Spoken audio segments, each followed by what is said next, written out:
Asia. You remember in preschool, kindergarten, learning the continents? You got Asia, Africa, North and South. That's the song I think of every time I hear Asia Wilson's name. It's nothing against her. It's just a personality quirk, I guess. Asia Wilson, the #1 victim in the WNBA, and it is a tight race, folks. There are a lot of people campaigning, auditioning. Whenever the name Aja Wilson is mentioned, it's not about personal dislike, it's more about observing patterns. In the ever-growing competition for perceived marginalization within the WNBA, Wilson has firmly secured the lead. Numerous players seem to be vying for that unofficial title, yet Wilson's consistency in presenting herself as underappreciated has truly set her apart. Working their ultimate best to be the #1 victim in the WNBA, but Asia Wilson, man, she is showing everybody how it is done. If you want to be a victim, you need to be consistent. You need to go year after year after year after year saying the same message. I'm a victim, I'm a victim, I'm a victim. You can't stray off one bit. And Asia Wilson, forget all the other. If persistence is the benchmark for victimhood, she's mastered the formula. Repeat the narrative, year after year, without deviation. Over the past season, her efforts to maintain this image have reached new levels. Regardless of accomplishments, titles, endorsements, signature sneakers, Wilson continues to frame her journey through the lens of exclusion. The moment Caitlin Clark's Nike deal was revealed, Wilson's comments to the Associated Press reignited familiar talking points. She emphasized that for her, race is central. No matter how skilled or successful a black woman becomes, she argued, the market still resists embracing her. This past year, Asia Wilson has been on an absolutely historic victimhood run, and it deserves a round of applause. Folks, give it up. Give it up for Asia Wilson and her ability, despite all of the success, despite all of the achievements, despite the Nike deal, despite the signature shoe, despite all of that, she still finds a way to call people who don't rock with her, right? You know what? Let's go way back. Such statements raise eyebrows. Even if someone attributes lack of support to factors like behavior, public demeanor, or attitude, those explanations are brushed aside. According to Wilson, any disapproval ultimately stems from race, regardless of alternative reasoning. Following the 2024 season, she described the challenges of navigating a world where, in her words, people don't want to see you succeed and nitpick her achievements. But these assertions often lack concrete examples. Critics aren't dismissing her talent. Most acknowledge her excellence on the court. The real debate arises when general complaints are repackaged as systemic issues without clear evidence. Way back to when Caitlin Clark Nike deal was announced. Asia Wilson tells the Associated Press, I think it's a huge thing. I think a lot of people may say it's not about black and white, but to me, it is. It really is, because you can be top-notch at what you are as a black woman, but yet maybe that's something that people don't want to see. They don't want to see it as marketable. So it doesn't matter how hard I work. It doesn't matter what we all do as black women. We're still going to be swept underneath the rug. That's why it boils my blood when people say it's not about race, because it is. This form of reasoning, feeling targeted, then reverse engineering a rationale, tends to validate a predetermined mindset, and after a while it becomes draining, not because of the underlying issues, but due to the constant repetition of the same arguments. Back in 2020, Wilson expressed similar sentiments. She talked about the uphill battle of being a black woman in the WNBA, claiming the need to work 10 times harder to gain visibility. She also suggested that white players acknowledging their privilege was meaningful, since they operated in spaces where she implied women like her were never meant to be. Oh, quiet down. Stop your boo-hooing. I think it's a huge thing. I think a lot of people may say it's not about black and white, but to me, it is. Let me get this straight.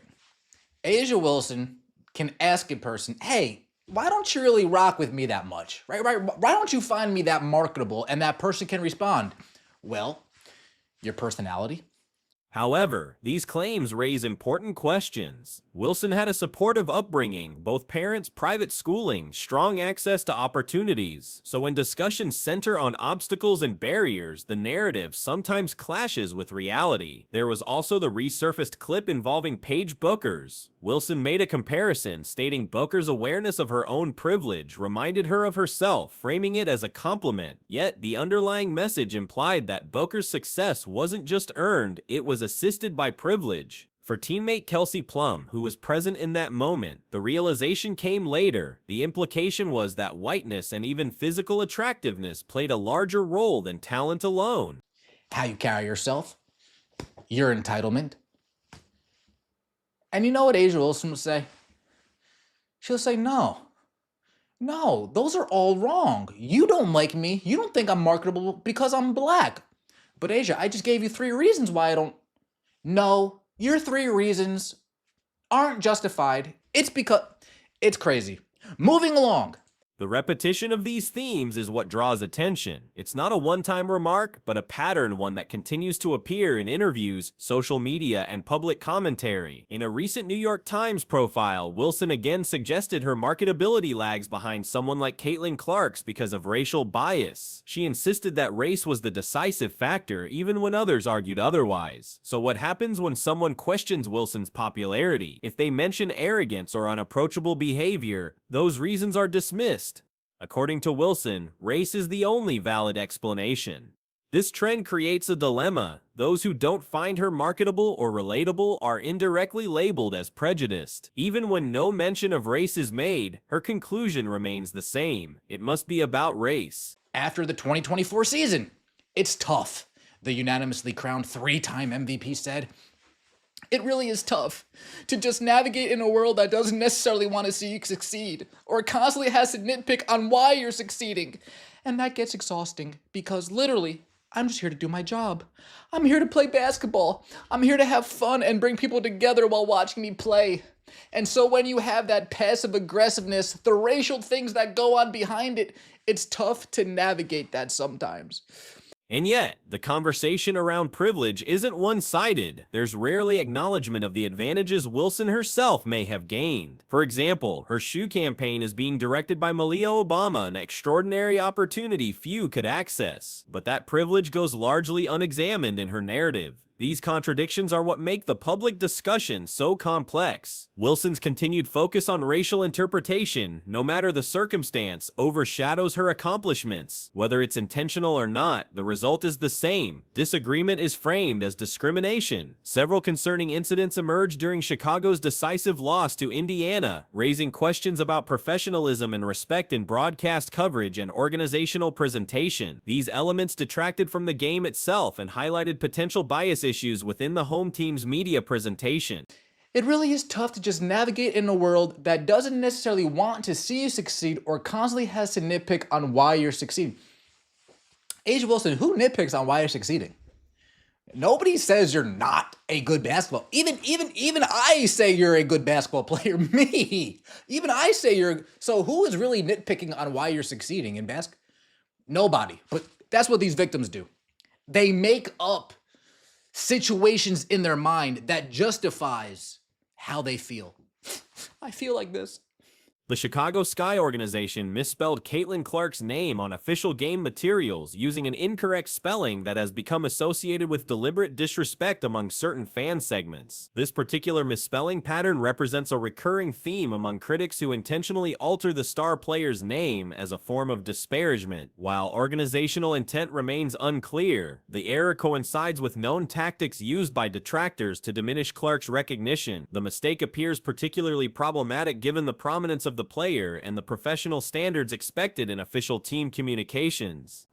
What is this for? Like, we gotta stop this being a rivalry. Like, they are garbage. The gap between Angel Reese and Aaliyah Boston. There's a Grand Canyon gap between Angel Reese and Aaliyah Boston. Don't even get it started between Angel Reese and Caitlin Clark. And if you guys agree, leave a like. We're trying to hit 1,000 likes on both this stream. We got 1,300 people here. We can hit 1,000 likes in the stream. And we're trying to hit on this video. Such oversights reflect either careless preparation or potential underlying attitudes within the organization's media operations. Professional sports organizations typically maintain strict accuracy standards for opponent recognition, making this error especially noteworthy. The home broadcast team's commentary throughout the contest raised significant concerns about objectivity and professionalism. Multiple instances suggested bias against Clark despite her absence from the game, with commentators appearing to celebrate narratives that diminished her value to Indiana's success. During MVP discussions, commentators noted historical precedents regarding games missed and award eligibility. However, their tone suggested dismissiveness toward Clark's candidacy beyond statistical considerations. But like, Angel played, like, for the Sky, Angel played 26 minutes. So in the 14 minutes she did not play, they were -7. So she was -20.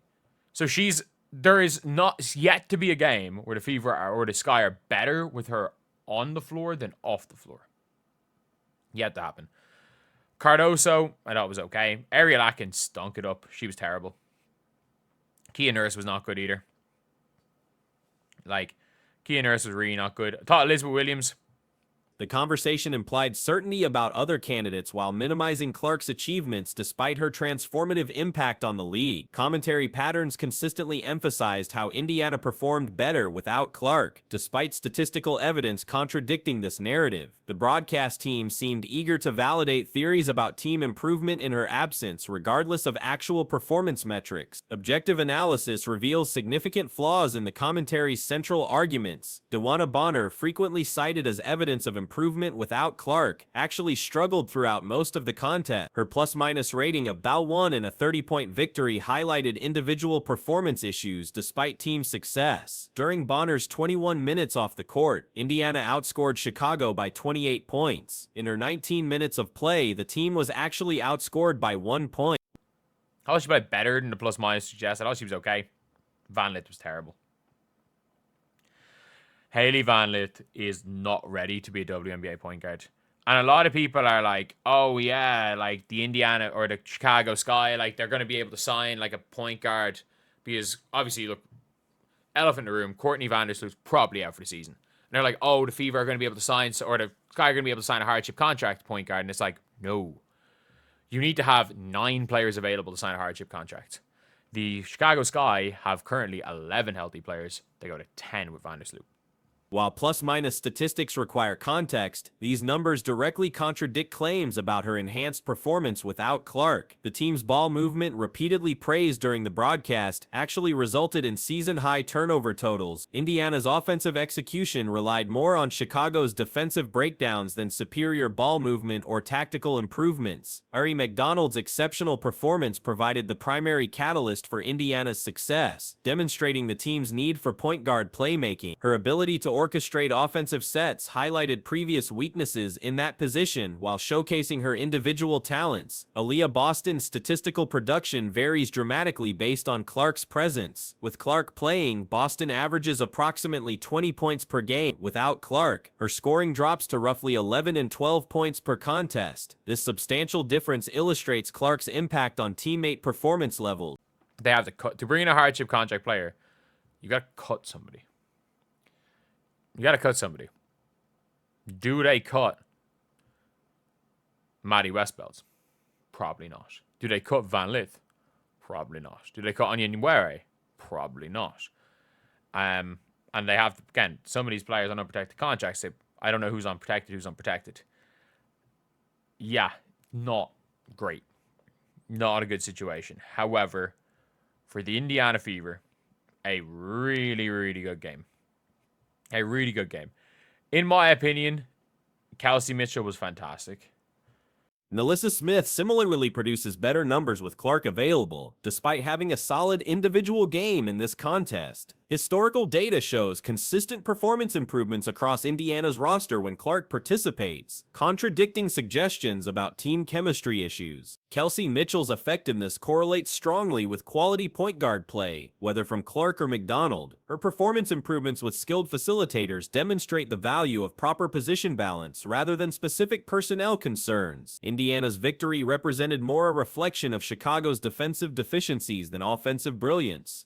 The Sky's consistent refusal to engage defensively allowed Indiana to succeed despite suboptimal shot selection and ball security issues. Chicago possesses defensive capabilities through players like Camila Cardoso, Angel Reese, Elizabeth Williams, and other roster members. However, their collective defensive effort remains inconsistent, creating opportunities for opponents regardless of offensive quality. The contest highlighted Chicago's fundamental defensive philosophy problems rather than Indiana's tactical superiority. This context makes drawing broader conclusions about roster construction particularly problematic. Professional broadcast standards typically require objectivity and respect for all participants, regardless of team affiliations. Home broadcasters naturally favor their teams but should maintain basic professional courtesy toward opponents. The commentary's focus on absent players rather than active participants seemed unusual and potentially unprofessional. Spending significant broadcast time discussing someone not participating in the game raised questions about priorities and preparation. Such approaches risk alienating neutral viewers while potentially embarrassing the home organization. Professional sports broadcasting requires balance between partisan enthusiasm and respectful coverage of all participants. These incidents reflect broader challenges in maintaining professional standards across WNBA organizations. As the league gains prominence and scrutiny, consistent professionalism becomes increasingly important for credibility and growth. Media presentations significantly influence public perception and fan experience.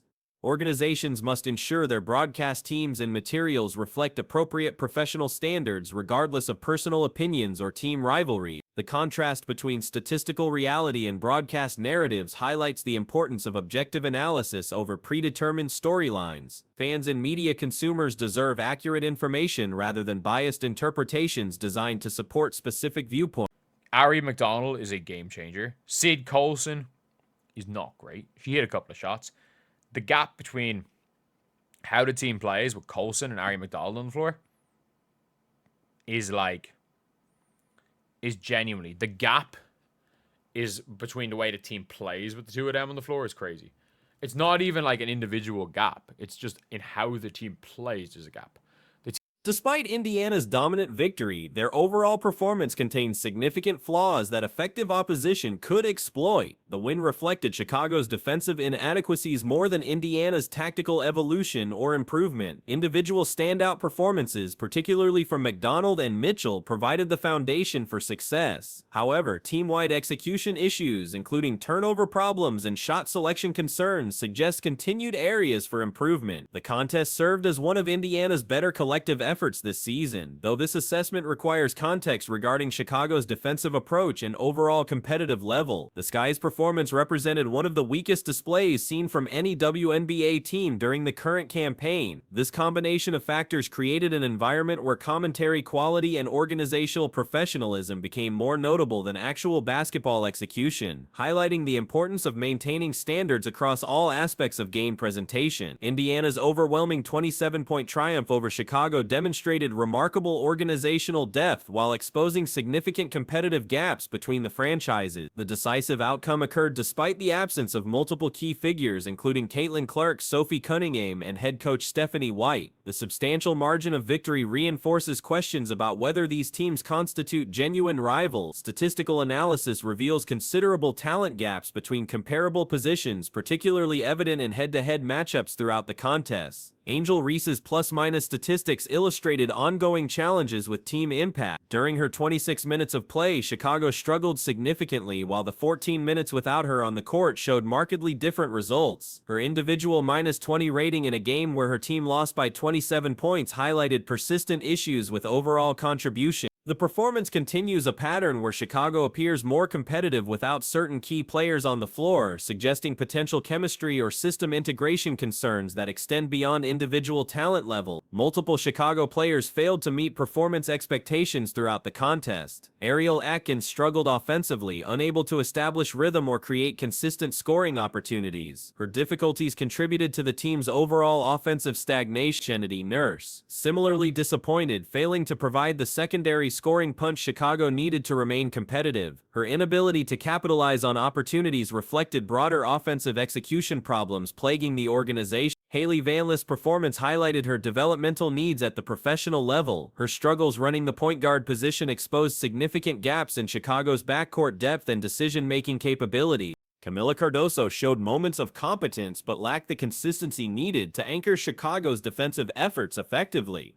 Elizabeth Williams provided better individual effort than her plus-minus suggested, though team defensive breakdowns limited her impact. Kelsey Mitchell delivered an exceptional performance, showcasing her scoring versatility and leadership capabilities. Her ability to create offense independently while maintaining team flow proved crucial to Indiana's success. Ari McDonald continued her transformative impact since joining the roster. Her presence fundamentally altered team dynamics, creating significantly improved offensive flow and defensive intensity. The contrast between team performance with McDonald versus Sydney Colson at point guard remained stark and measurable. Nalissa Smith contributed effectively in the early stages, providing timely scoring and energy that helped establish Indiana's commanding lead. Her impact diminished somewhat as the game progressed, but her early contributions proved valuable. Aaliyah Boston faced early struggles but eventually found her rhythm as the contest developed. Her ability to adapt and contribute despite slow starts demonstrates the veteran leadership qualities